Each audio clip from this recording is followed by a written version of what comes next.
ఉన్న బంగారాన్ని విడిపించి ఆ రోజు ఆన్లైన్ రేటుకే మేము కొంటాం. Sharma gold company. నమస్తే, మీరు చూస్తున్న సుమన్ టీవీ. నేను మీ కీర్తి. ఈ రోజు నాతో పాటు ఉన్నారు ప్రముఖ ఆస్ట్రాలజర్ బ్రహ్మశ్రీ నందిబట్ల శ్రీహరి శర్మ గురుగారు. నమస్తే గురుగారు. వాగర్థావివ సంపృక్తౌ వాగర్థ ప్రతిపత్తయే జగతః పితరౌ వందే పార్వతీ పరమేశ్వరౌ. ఆదిత్యాయ చ సోమాయ మంగళాయ బుధాయ చ గురు శుక్ర శనిభ్యశ్చ రాహవే కేతవే నమః. శృంగేరి పీఠాధిపతులకి, కంచి పీఠాధిపతులకి నమస్కారములు తెలియజేసుకుంటూ కార్యక్రమాన్ని ప్రారంభిద్దాం. గురుగారు, సెప్టెంబర్ 18 భాద్రపద ఈ పౌర్ణమి రోజున పాక్షిక చంద్రగ్రహణం వస్తుంది. అంటే ఈ క్రోధనామ సంవత్సరంలో మొదటి చంద్రగ్రహణంగా చెప్పుకోవచ్చు. భారతదేశంపై ఎలాంటి ఎఫెక్ట్ ఉంటుంది, ఏ రాశుల వారికి ఎలాంటి ప్రభావం చూపించబోతోంది ఈ గ్రహణం? ఒకవేళ భారతదేశం పైన ఎక్కువ ప్రభావం చూపించకపోయినా కూడా ఇతర దేశాల్లో ఉన్న మన తెలుగు వారి కోసం మీరు ఏం చెప్తారు? ప్రధానంగా ఈ యొక్క సెప్టెంబర్ 18వ తారీఖు రోజున పాక్షిక చంద్రగ్రహణం అనేటువంటిది ఏర్పడబోతుంది. అయితే ఈ యొక్క 2024 సంవత్సరంలో ఏ గ్రహణం కూడా మన భారతదేశంలో కనిపించదు. అయితే ఈ చంద్రగ్రహణం ముంబై తీర ప్రాంతంలో ఉన్నటువంటి కొన్ని ప్రదేశాల్లో వారికి ఈ యొక్క చంద్రగ్రహణ ప్రభావం ఉంటుంది. ఎందుకంటే ఆ సమయంలో చంద్రగ్రహణం కనబడుతుంది ముంబై తీర ప్రాంత కొన్ని ప్రదేశాల్లో మన ఇండియాలో. అయితే వీక్షించేటువంటి ప్రేక్షకులు కూడా ఒక సందేహ నివృత్తి. చాలామంది ఏమనుకుంటారంటే, గ్రహణం మన భారతదేశంలో కనిపించట్లేదు కదా, నియమాలు పాటించాల్సినటువంటి అవసరం లేదు కదా. వాస్తవమే, నియమాలు పాటించాల్సిన అవసరం లేదు. కానీ ఈ యొక్క గ్రహణాలు ఈ యొక్క విశ్వానికి సంబంధించినటువంటిది. ఈ విశ్వంలో మనం జీవిస్తున్నాం, మనకు కూడా అందులో భాగమే మనము కూడా. కాబట్టి ఈ గ్రహణాలు ఎప్పుడు ఏర్పడినా, ప్రకృతి విపత్తులు ఎప్పుడు ఏర్పడినా, అనగా ఉల్కా తోకచుక్కలు, ఇవన్నీ కూడా మనం కామెట్స్ అని అంటుంటుంటాం. కాబట్టి ఈ కామెట్స్ ఏర్పడినటువంటి సందర్భంలో అది ఏ 80 సంవత్సరాలకో, 100 సంవత్సరాలకో, 150 సంవత్సరాలకో ఒకసారి కనబడుతూ ఉంటాయి తోకచుక్కలు. హేలీ తోకచుక్క ఏర్పడినప్పుడు మనకు ఈజిప్ట్ వ్యాప్తంగా కొంతమంది రాజులు చనిపోయినటువంటి సందర్భాలు, అనగా ప్రముఖమైనటువంటి వ్యక్తులు చనిపోయినప్పుడు ఈ తోకచుక్కలు కనిపిస్తాయి, చనిపోయే ముందు సమయంలో చిహ్నంగా. కాబట్టి ఈ గ్రహణాలు కూడా ఏర్పడినప్పుడు ప్రకృతిలో కొన్ని మార్పులు చేర్పులు చోటు చేసుకుంటాయి. ప్రకృతి విపత్తులు కానీ, ప్రకృతి నాశనానికి కానీ గ్రహణాల ప్రభావం కొంత ఉంటుంది. కాబట్టి మహాభారత యుద్ధం జరిగేటువంటి సందర్భంలో 2 గ్రహణాలు ఆ యొక్క ఒకే నెలలో ఏర్పడినటువంటి సందర్భంగా, కాబట్టి దాని ప్రభావం మహాభారత యుద్ధానికి దారితీసింది, జనక్షయానికి దారితీసింది. అట్లాగే ఈ యొక్క సెప్టెంబర్ 18వ తారీఖు రోజున ఏర్పడేటువంటి యొక్క చంద్రగ్రహణ ప్రభావం మన భారతదేశంలో కనబడినప్పటికీ ఆ గ్రహణ ప్రభావం మనము ఈ విశ్వంలో ఒక పార్ట్, భారతదేశం కూడా. ఎలా చూసుకున్నా సూర్యుడు చంద్రుడు అందరికీ ఒకరే కాబట్టి ఈ యొక్క చంద్రగ్రహణ ప్రభావం కొన్ని రాశుల మీద ఏర్పడుతుంది. అమెరికాలో ఉన్నటువంటి ప్రాంతంలో ఉన్నటువంటి వారికి ప్రధానంగా ఈ యొక్క చంద్రగ్రహణం ఉత్తరాభాద్ర నక్షత్రం 1వ పాదంలో ఏర్పడుతుంది. భారతదేశంలోకి వచ్చేసరికి పూర్వభాద్ర నక్షత్రం 4వ పాదంలో ఉండగా ఏర్పడుతుంది. భారతదేశ కాలమాన సమయం కనుక చూసుకున్నట్లయితే ఉదయం 6:11 నుంచి 10:17 వరకు ఈ యొక్క చంద్రగ్రహణ ప్రభావం ఏర్పడుతుంది. అయితే ఏ ప్రాంతంలో ఉన్నటువంటి వారికి ఈ యొక్క చంద్రగ్రహణ ప్రభావం ఎక్కువగా ఉంటుందంటే, యూరప్ అన్ని దేశాలు, అమెరికా అన్ని ప్రాంతాలు, అంటార్కిటికా మరియు అట్లాంటిక్ మరియు ఏషియా ప్రాంతాల్లో ఎక్కువ భాగం ఏషియా ప్రాంతాల్లో. మన భారతదేశ విషయానికి వచ్చేసరికి ముంబై ప్రాంతము మరియు ఇతర కొన్ని ప్రాంతాలు మాత్రమే ఈ యొక్క చంద్రగ్రహణ ప్రభావానికి గురవుతున్నాయి.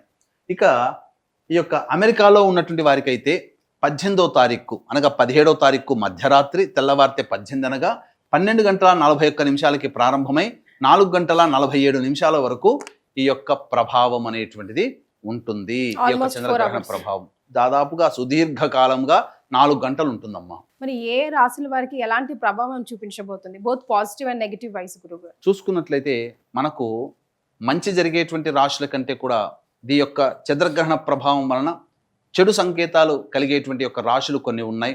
అందున చూసుకున్నట్లయితే కుంభరాశి, మీనరాశి, మేషరాశి, మిథున రాశి, కర్కాటక రాశి, కన్యా రాశి, వృశ్చిక రాశిలో జన్మించినటువంటి వారికి ప్రధానముగా ఈ యొక్క గ్రహణ దోష ప్రభావం ఉంటుంది.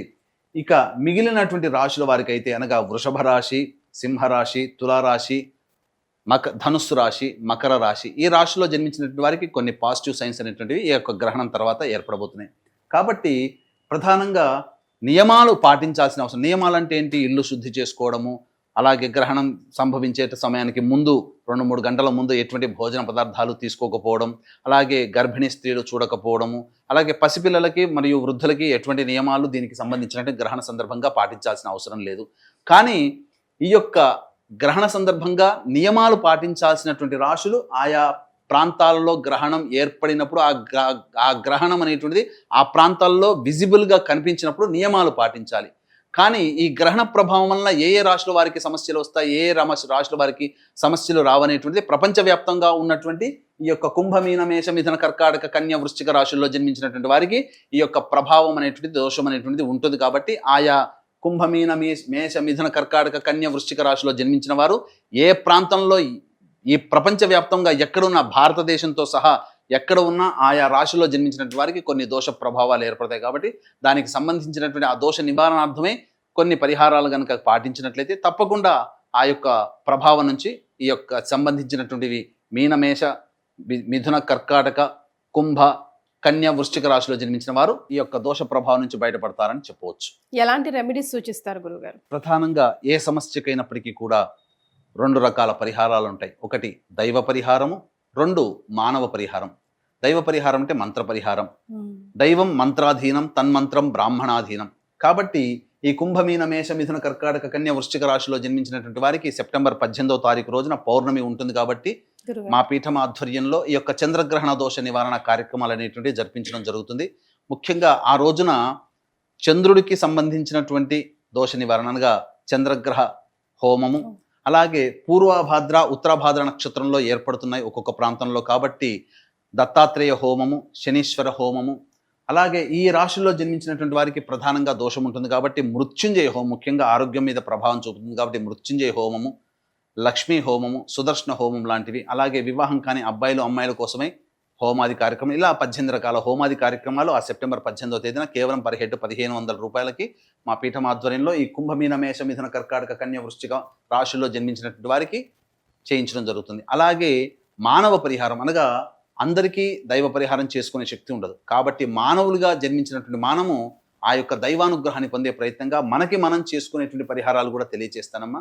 కాబట్టి ఆ యొక్క భారతదేశంలో ఉన్నటువంటి వారు ఈ యొక్క చెప్పినటువంటి రాశుల్లో జన్మించినటువంటి వారు ఉదయం 6 గంటల 11 నిమిషాల నుంచి 10 గంటల 15 నిమిషాల వరకు ఉంటుంది. కాబట్టి ఆ సమయంలో ఇష్టదేవత ఆరాధన అనగా స్నానకృత్యాదులు 6 గంటలకల్లా తీర్చుకొని చక్కగా ఆ యొక్క ఇష్టదేవత ఆరాధన అంటే ఏదైనా ఒక దేవత ఆరాధన, విష్ణు సహస్రనామము, లలితా సహస్రనామము, శివ సహస్రనామము, గణపతి సహస్రనామము, దుర్గా సహస్రనామం, ఇలా ఏ విధంగానైనా మీకు ఇష్టదేవత ఎవరుంటే ఆ దేవతకు సంబంధించిన సహస్రనామ పారాయణం చేయడం.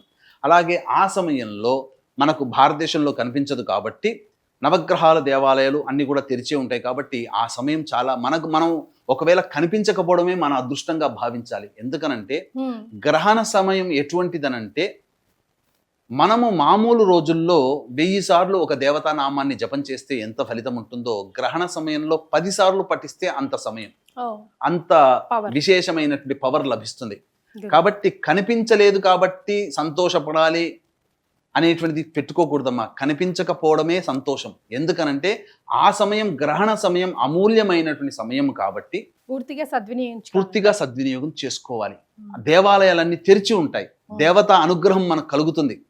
కాబట్టి నవగ్రహ దేవాలయానికల్లా 6:30 కల్లా చేరుకొని నవగ్రహాల చుట్టూ శివాయ నమః అంటూ 27 ప్రదక్షిణలు చేసి, శనికి సంబంధించినటువంటి నక్షత్రంలో కూడా ఏర్పడుతుంది, గురువుకు సంబంధించినటువంటి నక్షత్రంలో కూడా ఏర్పడుతుంది. కాబట్టి ఏకకాలములో నవగ్రహాల్లో శనికి సంబంధించి శివాయ నమః అంటూ 27 ప్రదక్షిణలు చేసి శనిదేవుడి దగ్గర అభిముఖంగా నిలుచొని నువ్వుల నూనెతో దీపారాధన చేసి శనికి తైలాభిషేకం జరిపించండి. శివాయ నమః అంటూ తైలాభిషేకం చేసినా పర్వాలేదు, లేదా ఆ ఒక్క రోజున ఓం హ్రీం శనైశ్చరాయ నమః అంటూ మనసులో జపం చేసుకుంటూ ఆ యొక్క తైలాభిషేకం చేయాలి. తర్వాత ఆ యొక్క దేవాలయంలో అంటే శివాలయంలో, పక్కనే శివాలయం కూడా ఉంటుంది కాబట్టి శివాలయంలో అభిషేకము అర్చనాది కార్యక్రమాలు జరిపించుకోవాలి.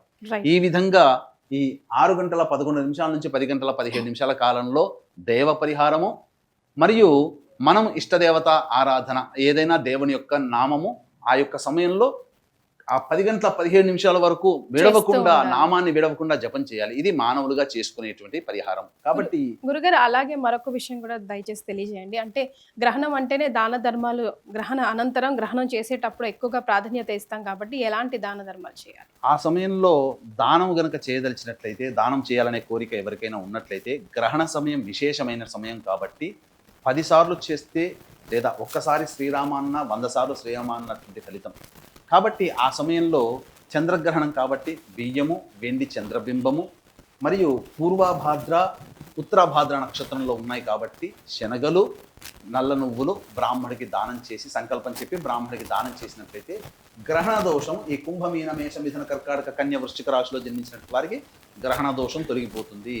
మళ్ళీ చెప్తున్నానండి, ఆ గ్రహణం మనకు కనిపించట్లేదు, గ్రహణ నియమాలు పాటించాల్సిన అవసరం లేదు, కానీ ఈ గ్రహణం ఈ రాశుల్లో జన్మించినటువంటి వాళ్ళకి గ్రహణ దోషం ఉంటుంది కాబట్టి ఆ దోష పరిహారంగా మీకు చెప్పినటువంటి విధంగా మీరు చేసుకోగలిగే పరిహారంలో దానములు చేయండి. లేదు మనకు సమయం లేదు, ఆ సమయంలో బిజీగా ఉంటామన్నప్పుడు మంత్ర పరిహారంలో భాగంగా ఈ కుంభమీన మేష మిథున కర్కాటక కన్య వృశ్చిక రాశిలో జన్మించినటువంటి వారికి గ్రహణ దోష పరిహారార్థమై 18 రకాల హోమాది కార్యక్రమాలు చేయించడం జరుగుతుంది. ఈ చెప్పినటువంటి రాశులే వారికే కాకుండా ఆ గ్రహణ సమయం అమూల్యమైనది కాబట్టి 12 రాశుల వారు కూడా ఈ యొక్క గ్రహణ సమయంలో వచ్చేటువంటి దైవిక శక్తిని మీరు పొందవచ్చు. ఆ విధంగా కార్యక్రమంలో నమోదు చేసుకోవచ్చు. కేవలం పర్ హెడ్ 1500 రూపాయలకి చేయించడం జరుగుతుంది. గురుగారు ఇప్పటికే ప్రకృతి వైపరీత్యం మనం చూస్తా ఉన్నాము. మరి ఈ గ్రహణం ఎఫెక్ట్ వల్ల మరింత తీవ్రత దాల్చే అవకాశం ఏదైనా ఉందంటారా, లేకపోతే శాంతిస్తుందా? ఎందుకంటే అక్టోబర్ నెలలో కూడా మళ్ళీ గ్రహణం ఏర్పడుతుందమ్మా.